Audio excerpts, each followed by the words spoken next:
Whisper X fear, where silence speaks fear. रात के ठीक 12 बजे पहाड़ी इलाका पूरी तरह सुनसान था। घना कोहरा फैला हुआ था, जैसे पूरी वादी किसी भयानक राज को छुपा रही हो। और तभी एक कार की हेडलाइट उस कोहरे को चीरती हुई आई, धीमी, थकी सी, जैसे खुद भी डरी हुई हो। वो कार अचानक 2-3 बार झटके खाकर रुक गई। स्टीयरिंग व्हील पर बैठा था अर्जुन, करीब 28 साल का एक आम सा युवक, जो अब एक असाधारण रात में कदम रखने वाला था। वो कार से उतरा, मोबाइल की टॉर्च ऑन की और बोनट खोला। इंजन से धुआं उठ रहा था और अर्जुन को कुछ समझ नहीं आया। वो परेशान होकर चारों ओर देखने लगा। चारों तरफ बस पेड़ों की सरसराहट, कीड़ों की आवाजें और एक लोमड़ी की दूर से आती चीख। वो पलटा ही था कि एक बहुत धीमी, दर्द भरी चीख उसके कानों में पड़ी। वो कुछ सेकंड रुका, फिर ध्यान से सुना। खामोशी। शायद मेरा वहम था, उसने खुद से कहा। लेकिन जैसे ही वो पलटा, वही चीख, इस बार पहले से कहीं ज्यादा तेज और साफ। अब अर्जुन रुक नहीं सकता था। मोबाइल की रोशनी थामे वो उस आवाज की दिशा में चल पड़ा। कोहरे को चीरता हुआ वो पहुंचा एक पुरानी टूटी फूटी हवेली के सामने। हवेली जैसी आप डरावने किस्सों में सुनते हैं। जंग लगे गेट, दीवारों से झड़ती पुरानी ईंटें और पहली मंजिल से छनती हुई एक हल्की रोशनी। उसके भीतर एक चेतावनी सी खामोशी थी। अर्जुन ने धीरे से गेट को धक्का दिया। गेट एक झन्नाटेदार आवाज के साथ खुला, जैसे अपनी नींद से जाग गया हो। वो भीतर दाखिल हुआ और पहुंचा मुख्य दरवाजे तक। तभी वही चीख, अब इतना जोर से कि जैसे कोई अपनी आखिरी सांस ले रहा हो। अर्जुन ने झटके से दरवाजे पर लात मारी। दरवाजा चरमरा कर टूटा और वो सीधे अंदर घुस गया। हॉल धूल से भरा था, दीवारों पर जाले, नीचे टूटे फर्नीचर के टुकड़े। सिर्फ उसकी भारी सांसें सुनाई दे रही थीं। वो बिना रुके ऊपर भागा। एक कमरा हल्की रोशनी में नहाया हुआ दिखा और तभी एक औरत सफेद साड़ी में खुले बालों के साथ उस कमरे से बाहर निकली और बिना कुछ कहे टेरेस की ओर भाग गई। अर्जुन उस कमरे की तरफ दौड़ा जहां से वो आई थी।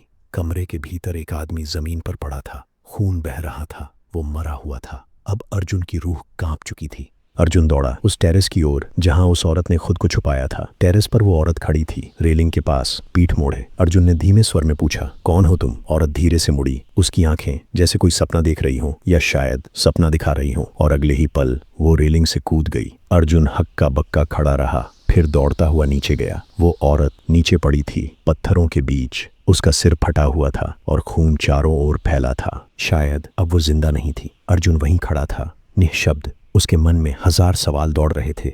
ये औरत कौन है? वो आदमी कौन था? इनका आपस में क्या रिश्ता था?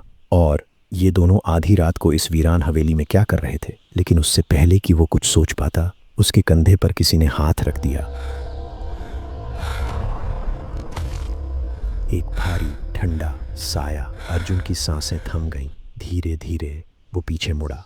पीछे खड़ा था एक अजनबी, लंबा गठीला शरीर, काले रंग का ओवरकोट और सिर पर हैट, हाथ में सुलगती हुई सिगार और चेहरा एकदम शांत। आप कौन हो? अर्जुन फुसफुसाया। उस आदमी ने मुस्कुराते हुए जेब से एक पुराना पीतल का लाइटर निकाला। लाइटर जला और उसकी हल्की लौ में अर्जुन ने उसका चेहरा देखा। 40 की उम्र के आसपास, क्लीन शेव, एक गाल पर हल्का सा तिल, आंखों में शांति, लेकिन एक गहरी रहस्यमयी ठंडक। अजनबी बोला, मैंने दूर सड़क पर एक बंद कार देखी थी। मुझे पता था जो भी उस कार में था वो यहीं तक पहुंचेगा, इसलिए मैं यहाँ चला आया। अर्जुन भौंचक्का, आपको कैसे पता था कि मैं यहाँ आया हूँ? क्या आपने मुझे आते देखा?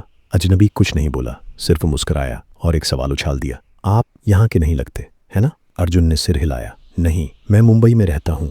नाम है अर्जुन मेहरा। एक बिजनेस ट्रिप पर आया था, लेकिन लौटते वक्त कार खराब हो गई। फिर ये हवेली, ये औरत, सब कुछ एक झटके में हुआ। वो सब कुछ उस अजनबी को बता गया। उस औरत का छत से कूदना, खून और उसकी लाश, आप खुद देख लीजिए, वो यहीं पड़ी थी। अर्जुन ने इशारा किया। अजनबी ने गहरी सांस ली, सिगार का कश खींचा और बस इतना कहा, एक बार पीछे देखिए मिस्टर अर्जुन। अर्जुन ने ज्यों ही नीचे देखा, हैरानी से उसकी आंखें फटी रह गईं। जहां कुछ सेकंड पहले एक औरत की लाश पड़ी थी, अब वहां कुछ नहीं था, न खून, न निशान, बस गीली मिट्टी और सन्नाटा। ये सब? अर्जुन ने घबराई आवाज में पूछा। अजनबी बोला, अभी भी आपको समझ नहीं आ रहा है क्या मिस्टर अर्जुन? ये एक भूत बंगला है। 40 साल से ये हवेली बंद पड़ी है। हमें तुरंत निकल जाना चाहिए यहाँ से। अर्जुन को कुछ समझ नहीं आ रहा था। वो सोचने लगा, कहीं ये सब कोई प्रैंक तो नहीं। वो सीधा ऊपर भागा, उसी कमरे में जहां उसने किसी मरे हुए आदमी को देखा था, लेकिन वहां भी कुछ नहीं था। उसका सिर चकराने लगा। वो नीचे आया,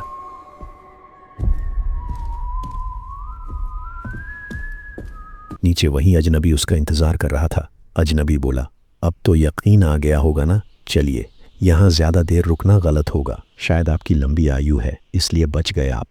अर्जुन उसके साथ सड़क की ओर चलने लगा। धीमे स्वर में पूछा, क्या ये सब सच है? मैं कभी भूत और आत्माओं पर यकीन नहीं करता था, लेकिन अजनबी बोला, करना पड़ता है अर्जुन जी। आप भगवान को मानते हैं तो भूतों को भी मानना पड़ेगा। जैसे उजाला है वैसे अंधेरा भी। अर्जुन ने फिर पूछा, आप इस हवेली के बारे में कैसे जानते हैं? अजनबी बोला, क्योंकि मैं यहीं पास के गांव में रहता हूँ। आप इस हवेली की कहानी सुनना चाहेंगे? अर्जुन ने सिर हिलाया। अजनबी बोला, करीब 40 साल पहले यहाँ एक एस्टेट था।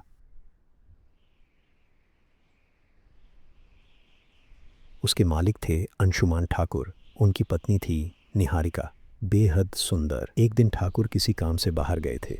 दिवाली के करीब के दिन थे। हवेली में कोई नौकर भी नहीं था। आधी रात को अंशुमान का दोस्त हवेली में घुस आया। उसे पता था ठाकुर घर पर नहीं है। उसने उस मौके का फ़ायदा उठाया, निहारिका का बलात्कार किया और उसे मार डाला। ठाकुर निहारिका से बहुत प्यार करते थे, उसके बिना जी नहीं सकते थे। और उसी हवेली में उन्होंने भी खुदकुशी कर ली।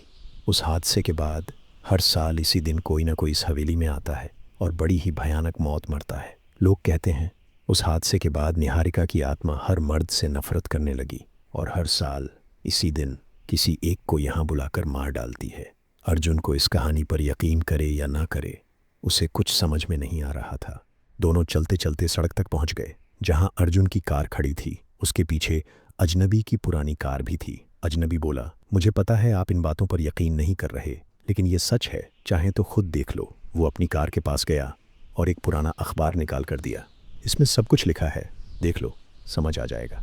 अब आप यहाँ से चले जाइए। इतना कहकर अजनबी अपनी कार लेकर चला गया। अर्जुन कार में बैठा और वो अखबार खोला। वो बहुत पुराना था और पहले ही पन्ने पर मोटे अक्षरों में लिखा था, मर्डर इन निहारिका एस्टेट। नीचे निहारिका की तस्वीर थी और बगल में एक और लाश।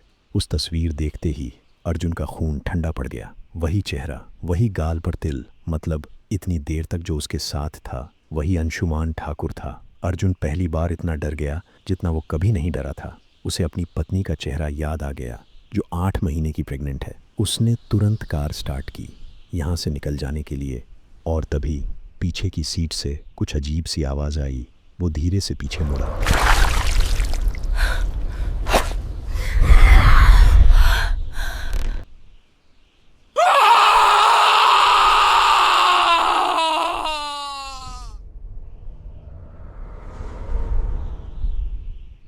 तो कैसी लगी आपको ये कहानी? नीचे कमेंट में ज़रूर बताइए। आपकी राय हमारे लिए बेहद ज़रूरी है।